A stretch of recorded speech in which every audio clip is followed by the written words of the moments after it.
Assalamualaikum warahmatullahi wabarakatuh. Waalaikumsalam warahmatullahi wabarakatuh. Nah, kembali lagi bersama Fajar Berkah. Pasti berkah. Bersama saya Dona. Bersama saya Asti. Bersama saya Sukma Rosalina.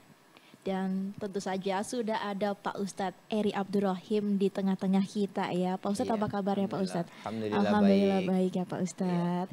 Nah, tema hari ini apa ya kira-kira? Kira-kira apa nih tema kita Kok hari ini? Kok nanya pada saya ya? Nah, ya udah deh, nggak apa-apa. Nah, ya, hari ini kita akan membahas tema ingin marah tapi jangan sampai berlebihan. Waduh, gimana tuh marah tapi jangan berlebihan. Nah, Pak Ustadz, pertanyaan pertama nih. Marah itu dalam pandangan Islam tuh seperti apa sih, Pak Ustadz? Ya, amarah yang terlalu berlebihan itu adalah datangnya dari syaitan. Dalam Islam itu dilarang, ya.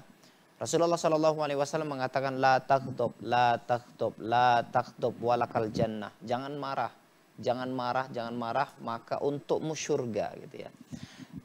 Betapa banyak sekali kejadian yang akhirnya menghancurkan gitu ya, merusak semuanya itu berawal dari amarah. Makanya apapun yang terjadi jangan pernah marah, jadilah orang yang sabar gitu ya. Maka kemudian para ulama mengatakan sabar itu, menahan amarah itu adalah di pukulan pertama atau di musibah yang pertama gitu ya, kita bisa bersabar. Dalam segala hal apapun Islam tidak membenarkan amarah kecuali amarah kepada sesuatu yang memang mungkar, amarah kepada sesuatu yang kufur kepada Allah Subhanahu wa taala. Itu diperbolehkan, tapi bukan amarah yang membabi buta seperti itu ya, bukan amarah yang terlalu berlebihan. Makanya Rasulullah SAW sampai mengajarkan bagaimana terapi orang-orang yang suka marah itu.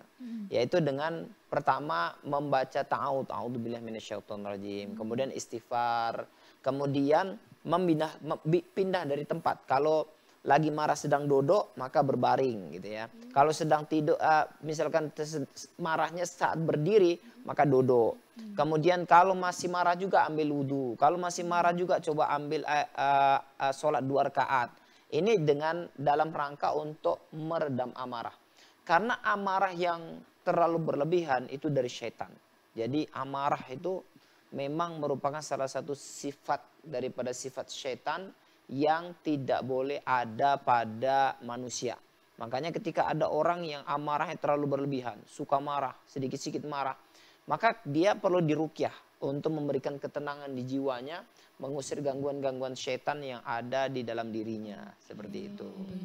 Pak Ustadz, aku mau nanya nih, apakah nabi-nabi zaman dulu itu mempunyai rasa amarah, Pak Ustadz? Iya, nabi-nabi terdahulu itu dikenal sebagai penyabar, ya. Rasulullah SAW itu sangat penyabar, dilemparin kotoran onta, Rasulullah diam aja. Rasulullah kalau ke masjid diludahi sama orang-orang apa namanya ya orang-orang Yahudi gitu ya, diam saja, dicaci, dimaki. Rasulullah tuh nggak pernah balas, dihina, dicaci, dimaki sama Abu Jahal, Abu Lahab itu Rasulullah tidak balas. Bahkan Rasulullah pernah diinjak lehernya oleh orang-orang kafir Quraisy pada saat itu. Kemudian dilempar kotoran unta. Rasulullah diam aja nggak ngelawan. Padahal Rasulullah itu kuat. Rasulullah itu kuat. Dulu pernah satu ketika ada orang paling kuat di Mekah dalam bergulat.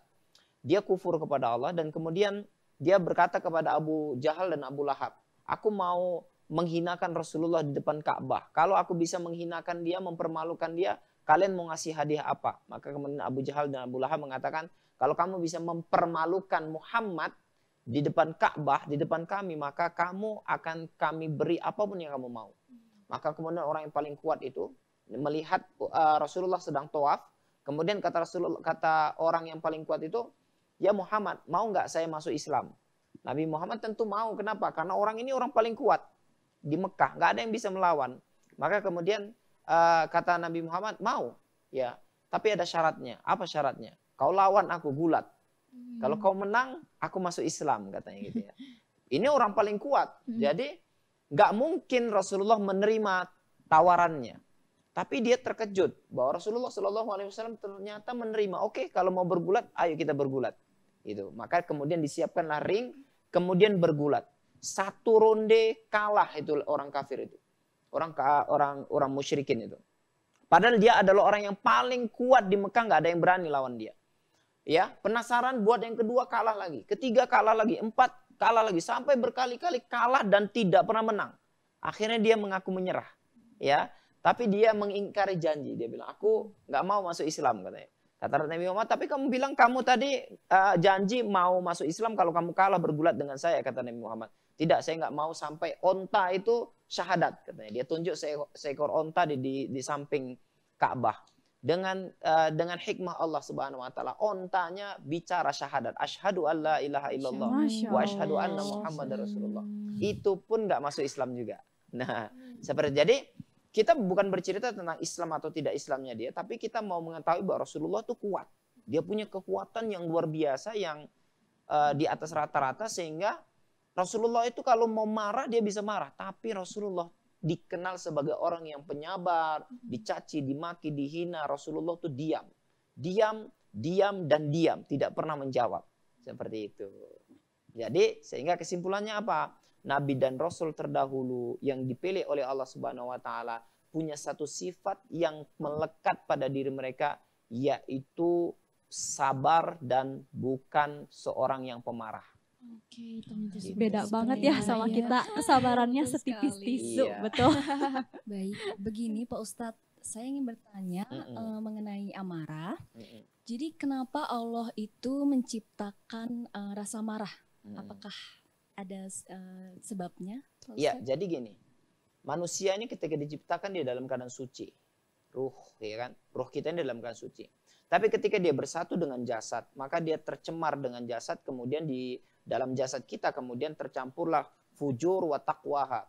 Fujur itu adalah sifat-sifat jelek, takwa itu adalah sifat bertakwa kepada Allah Subhanahu wa taala. Jadi amarah ini adalah salah satu ujian, ya. Ketika kita dipancing amarahnya, maka itu sebetulnya ujian. Ujian untuk menentukan kita ini bertakwa tidak, ya. Kata para ulama mengatakan kamu tidak akan mengetahui seseorang kecuali pada 3 perkara. Salah satunya adalah la yu'raful qawiyyu illa inda marah gitu ya.